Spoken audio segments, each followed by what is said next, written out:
नमस्कार मित्रों, स्वागत है आपका एक बार फिर आपके अपने YouTube चैनल अथर्व एकेडमी में। दोस्तों, यह हमारी मध्य प्रदेश जेल प्रहरी और वन रक्षक की प्रैक्टिस सेट के लिए 6वीं क्लास है। इसके पहले मैं 5 क्लास चैनल पर अपलोड कर चुका हूं, जो अगर आपने अभी तक नहीं देखी है तो एक बार उन्हें जाकर भी जरूर देखिए। आइए तो शुरू करते हैं आज की हमारी क्लास। सबसे पहले जान लेते हैं कल के क्विज में दिए हुए प्रश्नों के बारे में। प्रश्न था, मध्य प्रदेश में 64 योगिनी मंदिर कहाँ स्थित है? ऑप्शन है मुरैना, जबलपुर, खजुराहो या उपयुक्त सभी। तो इसका सही जवाब होगा ऑप्शन नंबर डी, उपयुक्त सभी। मध्य प्रदेश में मुरैना में भी 64 योगिनी मंदिर स्थित है, जबलपुर में भी 64 योगिनी मंदिर है और खजुराहो में भी 64 योगिनी मंदिर स्थित है। अगला प्रश्न था, मध्य प्रदेश का पहला विश्वविद्यालय कौन सा है? ऑप्शन है रानी दुर्गावती विश्वविद्यालय, जो कि जबलपुर में स्थित है और इसकी स्थापना 12 जून 1956 में की गई थी। डॉक्टर हरि सिंह गौर विश्वविद्यालय, जो कि सागर में स्थित है और इसकी स्थापना 18 जुलाई वर्ष 1946 में की गई थी।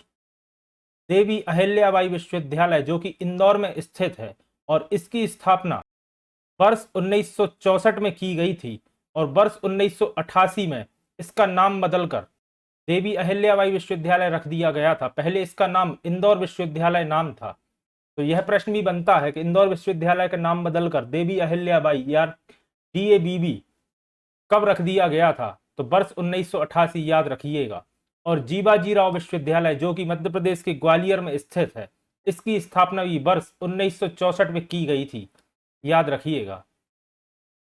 तो इस प्रश्न का सही जवाब होगा डॉक्टर हरि सिंह गौर विश्वविद्यालय, जो कि मध्य प्रदेश का पहला विश्वविद्यालय है और इसकी स्थापना 18 जुलाई वर्ष 1946 में की गई थी और यह मध्य प्रदेश के सागर में स्थित है। आइए बढ़ते हैं आज के प्रश्न की तरफ। आज के सेट का पहला प्रश्न है, मध्य प्रदेश में तेल शोधक कारखाना किस जिले में स्थित है? तो दोस्तों, तेल शोधक कारखाना जैसे बीना रिफाइनरी या इंडिया ओमान रिफाइनरी के नाम से जाना जाता है और यह मध्य प्रदेश के सागर जिले के बीना में स्थित है। इसकी स्थापना मई 2011 में की गई थी और यह भारत और ओमान की संयुक्त योजना है। यह बीना के आगासौद नामक स्थान पर स्थित है। अगला प्रश्न है, मध्य प्रदेश के वार्षिक बजट में सबसे अधिक आय का स्रोत क्या होता है?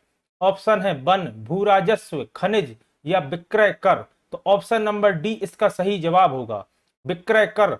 मध्य प्रदेश के वार्षिक बजट में सबसे अधिक आय का स्रोत होता है विक्रय कर, जिसे सेल टैक्स के नाम से भी जाना जाता है। अगला प्रश्न है, निम्नलिखित में से किसने क्रांतिकारी गतिविधियों के लिए इंग्लैंड में होम रूल सोसाइटी की स्थापना की थी या होम रूल सोसाइटी बनाई थी? ऑप्शन है भीकाजी कामा, रास बिहारी बोस, मदनलाल ढींगरा या श्याम जी कृष्ण वर्मा। तो ऑप्शन नंबर डी इसका सही जवाब होगा, श्याम जी कृष्ण वर्मा ने क्रांतिकारी गतिविधियों के लिए इंग्लैंड में होम रूल सोसाइटी बनाई थी, याद रखिएगा। और दोस्तों, यह सभी प्रश्न काफी महत्वपूर्ण है जो कि मैंने मध्य प्रदेश में हुई पिछली प्रतियोगी परीक्षाओं में से लिए हैं और जिनके आने की पूरी संभावना है। अगला प्रश्न है, राजकोषीय नीति किससे संबंधित है? तो दोस्तों, इसका सही जवाब होगा, राजकोषीय नीति सार्वजनिक आय व व्यय से संबंधित है, याद रखिएगा। अगला प्रश्न है, खुले बाजार की क्रियाएं एक हिस्सा हैं।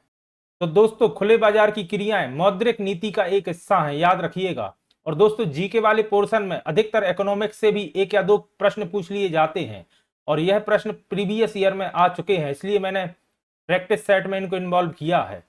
अगला प्रश्न है, निम्नलिखित में से कौन सा मौलिक अधिकार है जिसे आपातकाल यानी कि इमरजेंसी के दौरान भी निलंबित नहीं किया जा सकता? तो दोस्तों, जीवन और दैहिक स्वतंत्रता का अधिकार इसका सही जवाब होगा। बाकी ऑप्शन भी देख लीजिए, समानता का अधिकार, अभिव्यक्ति की स्वतंत्रता का अधिकार, संवैधानिक उपचार का अधिकार और जीवन और दैहिक स्वतंत्रता का अधिकार। तो जो कि इसका सही जवाब होगा ऑप्शन नंबर डी। अगला प्रश्न है, वर्तमान में हमारे संविधान में कितनी अनुसूचियां हैं? तो दोस्तों, भारतीय संविधान में वर्तमान में 12 अनुसूचियां हैं, तो इसका सही जवाब होगा ऑप्शन नंबर सी, 12 अनुसूचियां।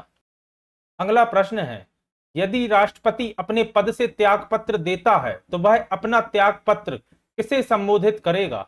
ऑप्शन है उपराष्ट्रपति, लोकसभा के अध्यक्ष, प्रधानमंत्री या भारत के मुख्य न्यायाधीश। इसका सही जवाब होगा ऑप्शन नंबर ए, उपराष्ट्रपति को। वर्तमान भारत के राष्ट्रपति द्रौपदी मुर्मू जी हैं, और बात की जाए अगर उपराष्ट्रपति की तो याद रखिएगा जयदीप धाकड़। वर्तमान में भारत के 14वें उपराष्ट्रपति हैं। लोकसभा अध्यक्ष की बात की जाए तो ओम बिरला जी वर्तमान में लोकसभा के अध्यक्ष हैं। प्रधानमंत्री नरेंद्र मोदी आप जानते ही होंगे, और डी वाई चंद्रचूड़ वर्तमान सीजेआई यानी कि चीफ जस्टिस ऑफ इंडिया या मुख्य न्यायाधीश हैं, याद रखिएगा। अगला प्रश्न है, भारत में स्वतंत्रता के बाद प्रथम आम चुनाव कब संपन्न हुए थे? तो इसका सही जवाब होगा वर्ष 1951-52 में भारत में स्वतंत्रता के बाद पहले आम चुनाव संपन्न हुए थे, याद रखिएगा। अगला प्रश्न है, लंबाई के संदर्भ में निम्नलिखित में से कौन सबसे लंबा है? पर्वतों के बारे में पूछा गया है। तो दोस्तों एंडीज पर्वत लंबाई की दृष्टिकोण से सबसे लंबी पर्वत श्रृंखला है, याद रखिएगा, और यह दक्षिण अमेरिका में स्थित है, याद रखिएगा। अगला प्रश्न है, निम्नलिखित में से हीमोग्लोबिन में क्या पाया जाता है? तो जैसा कि आप सभी जानते होंगे हीमोग्लोबिन में लोहा यानी कि आयरन पाया जाता है।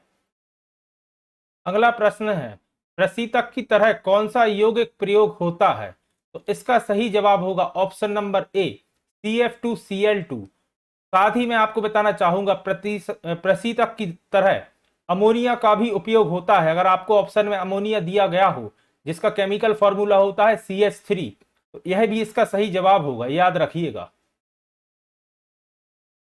अगला प्रश्न है, ड्यूटेरियम ऑक्साइड को सामान्यतः किस नाम से जाना जाता है? ड्यूटेरियम ऑक्साइड जिसे D2O या भारी जल के नाम से जाना जाता है, और यह नाभिकीय रिएक्टरों में उपयोग में आता है, याद रखिएगा। अगला प्रश्न है, वर्ष 2011 की जनगणना के अनुसार देश में लिंग अनुपात कितना है? तो दोस्तों देश का लिंग अनुपात 940 है, याद रखिएगा, और यह काफी महत्वपूर्ण प्रश्न है। अगर आपसे मध्य प्रदेश के बारे में पूछा जाए तो मध्य प्रदेश का लिंग अनुपात 931 है, याद रखिएगा। अगला प्रश्न है, राष्ट्रीय कृषि अनुसंधान केंद्र कहां स्थित है? ऑप्शन है करनाल जो कि हरियाणा में है, हैदराबाद, मुंबई या नई दिल्ली। तो इसका सही जवाब होगा देश की राजधानी नई दिल्ली में स्थित है राष्ट्रीय कृषि अनुसंधान केंद्र। अगला प्रश्न है, निम्नलिखित में से किस देश से होकर मकर रेखा नहीं गुजरती? तो दोस्तों मकर रेखा बोलीविया देश से होकर नहीं गुजरती। साथ ही याद रखिएगा मकर रेखा मध्य प्रदेश के 14 जिलों से होकर गुजरती है। इसके बारे में मैंने अपनी थ्योरी क्लास में काफी विस्तार से पढ़ाया है, एक बार वह वीडियो भी आप जरूर देखिएगा। अगला प्रश्न है, गुरु नानक का जन्म स्थान कहां है? तो दोस्तों गुरु नानक देव का जन्म तलवंडी में हुआ था, और तलवंडी पाकिस्तान के पंजाब प्रांत में स्थित है, याद रखिएगा। अगला प्रश्न है, शिवाजी के गुरु का क्या नाम था? तो दोस्तों गुरु रामदास शिवाजी महाराज के गुरु का नाम था, याद रखिएगा।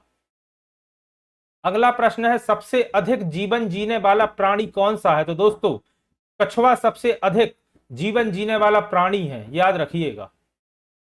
अगला प्रश्न है, हिमखंड पानी में तैरते रहते हैं क्योंकि बर्फ का घनत्व, ऑप्शन है जल के घनत्व से अधिक होता है, जल के घनत्व से कम होता है, जल के घनत्व के बराबर होता है, या उपयुक्त में से कोई नहीं।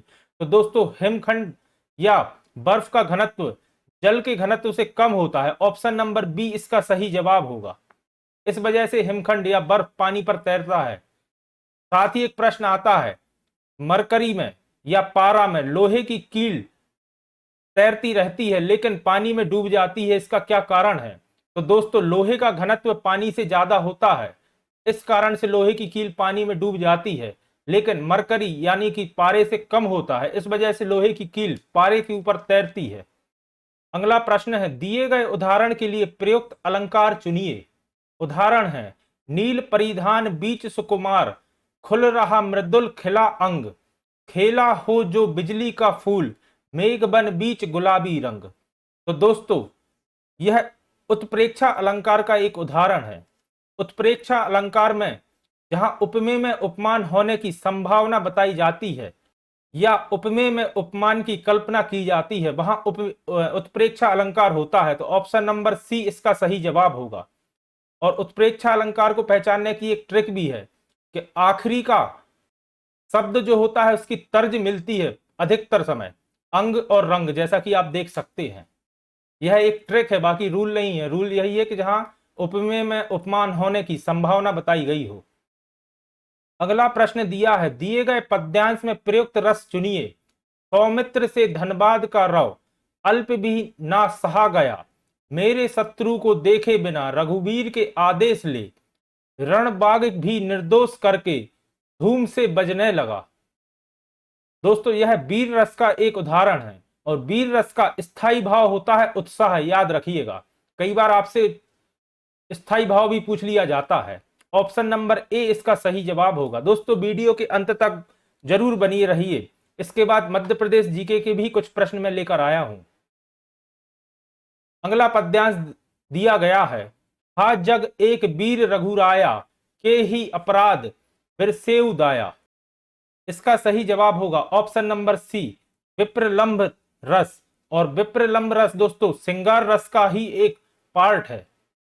यह थोड़ी सी मिसप्रिंट है दोस्तों, मां की मात्रा की जगह ऊपर बिंदी रहती है, विप्रलंभ। और यह श्रृंगार रस का एक भेद होता है। श्रृंगार रस के कुल 5 भेद होते हैं, याद रखिएगा, जिनमें से एक विप्रलंभ श्रृंगार रस भी है। अगला प्रश्न दिया है, सामासिक पद के लिए सही समास चुनिए। शब्द है आप बीती।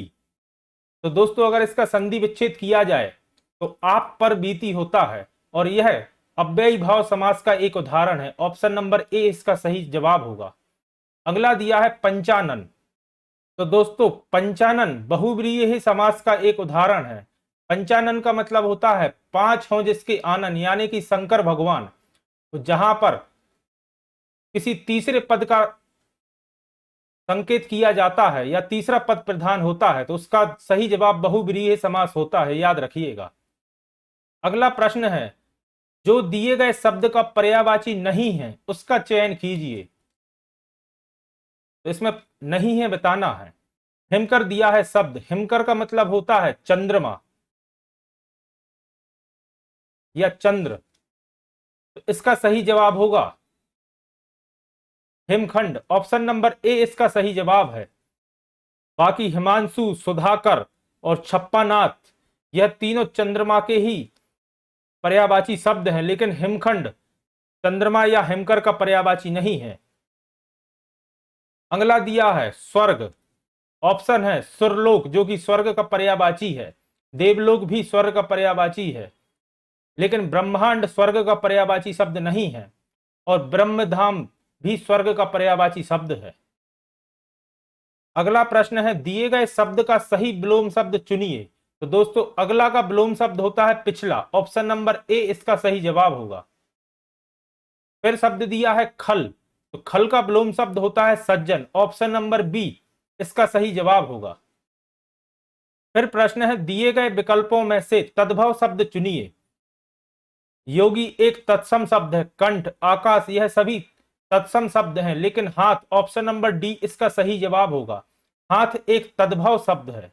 हाथ का अगर तत्सम शब्द देखा जाए तो हस्त होता है, याद रखिएगा। फिर शब्द दिया है अमृत, सज्जन, धनुष और धुआं। तो दोस्तों धुआं एक तद्भव शब्द है। ऑप्शन नंबर डी इसका सही जवाब होगा। अगला प्रश्न है, दिए गए शब्द का सही संधि विच्छेद करिए रीत अनुसार। तो दोस्तों रीत अनुसार का सही संधि विच्छेद होता है रीति अनुसार। ऑप्शन नंबर सी इसका सही जवाब होगा, रीति धन अनुसार। फिर दिया है पितृच्छा। तो दोस्तों इस शब्द को पढ़ के ही आपको सही जवाब मिल गया होगा। ऑप्शन नंबर ए इसका सही जवाब है, पितृ धन इच्छा, पितृच्छा। अगला प्रश्न है, प्रत्येक वाक्यांश के लिए सही शब्द चुनिए। सही शब्द का चयन कीजिए। वाक्यांश है वह व्यक्ति जिसको भूमि के भीतर की वस्तुओं की जानकारी हो। दोस्तों उसे भूगर्भवेत्ता कहा जाता है। ऑप्शन नंबर डी इसका सही जवाब होगा। भूवैज्ञानिक जो भूमि से संबंधित कार्य करने वाले वैज्ञानिक होते हैं। भूज्ञाता जिसे भूमि से संबंधित ज्ञान होता है। पुरातत्ववेत्ता जिसे प्राचीन या पुरातत्व चीजों की जानकारी होती है।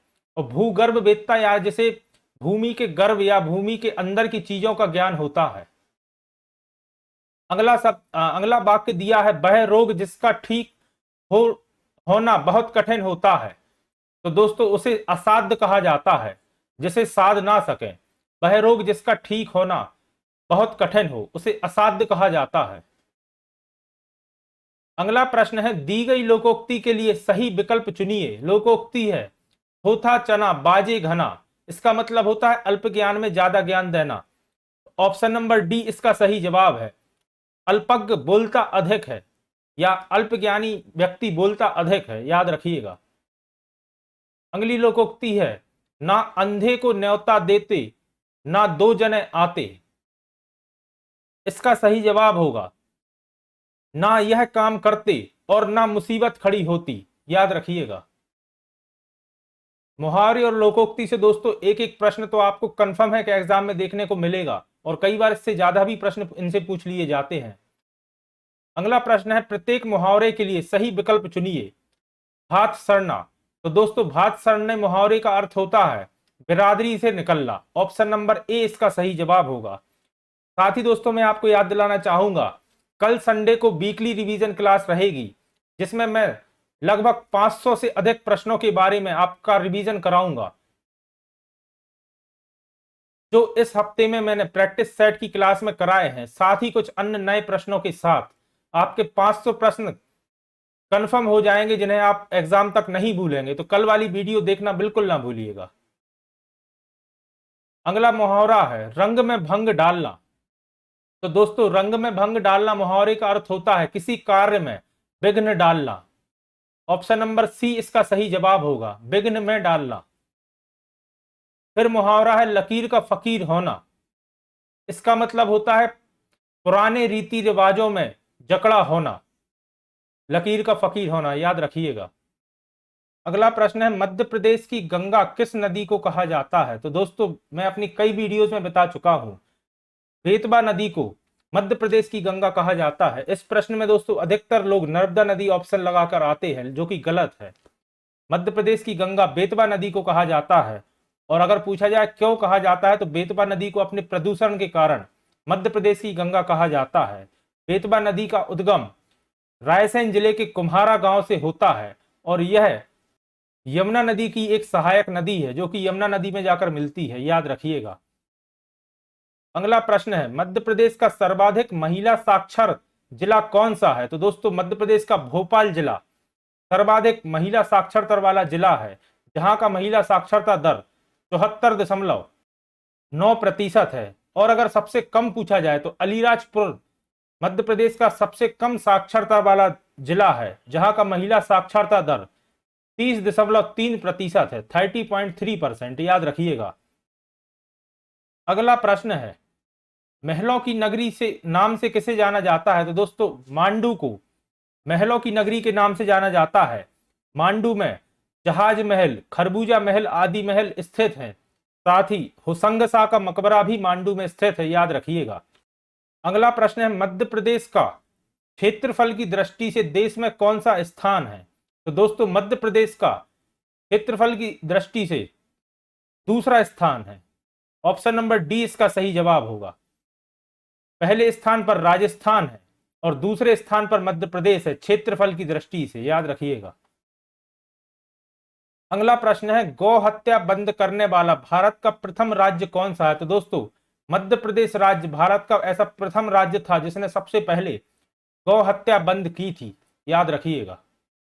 अगला प्रश्न है मध्य प्रदेश में प्रधानमंत्री ग्रामोदय योजना कब शुरू की गई। तो दोस्तों यह वर्ष 2000 और 2001 के मध्य की गई थी, प्रधानमंत्री ग्रामोदय योजना, याद रखिएगा। अगला प्रश्न है मध्य प्रदेश के किस शहर में सर्वाधिक उद्योग घनत्व है। तो दोस्तों मध्य प्रदेश की वाणिज्यिक एवं व्यावसायिक राजधानी इंदौर में ही मध्य प्रदेश में सर्वाधिक उद्योग घनत्व है, याद रखिएगा। अगला प्रश्न है, मध्य प्रदेश राज्य वित्त आयोग का गठन कब किया गया? तो दोस्तों जुलाई 1994, 1994, याद रखिएगा, मध्य प्रदेश वित्त आयोग का गठन किया गया था। और अगर आपसे पूछा जाए मध्य प्रदेश वित्त आयोग का मुख्यालय कहां है, तो याद रखिएगा इंदौर में स्थित है मध्य प्रदेश वित्त आयोग का मुख्यालय। तो दोस्तों ये थी हमारी मध्य प्रदेश वन रक्षक और जेल प्रहरी की प्रैक्टिस सेट की 6वीं क्लास। आशा करता हूं आपके लिए पसंद आई होगी। कल संडे है और दोस्तों संडे को जैसा कि आप जानते होंगे अपनी रिवीजन क्लास का दिन है, जिसमें मैं इस पूरे हफ्ते में कराए हुए सभी महत्वपूर्ण प्रश्न एक ही क्लास में सुपरफास्ट स्पीड में रिवीजन कराऊंगा और जिसमें 500 से अधिक प्रश्नों का अपन रिवीजन करेंगे। तो कल वाली क्लास देखना ना भूलिएगा। और अगर आप चैनल पर नए हैं और अभी तक आपने चैनल को सब्सक्राइब नहीं किया है तो चैनल को सब्सक्राइब करें। अगर आज की वीडियो आपको पसंद आई है तो वीडियो को लाइक करें और ज्यादा से ज्यादा लोगों तक शेयर करें। धन्यवाद दोस्तों।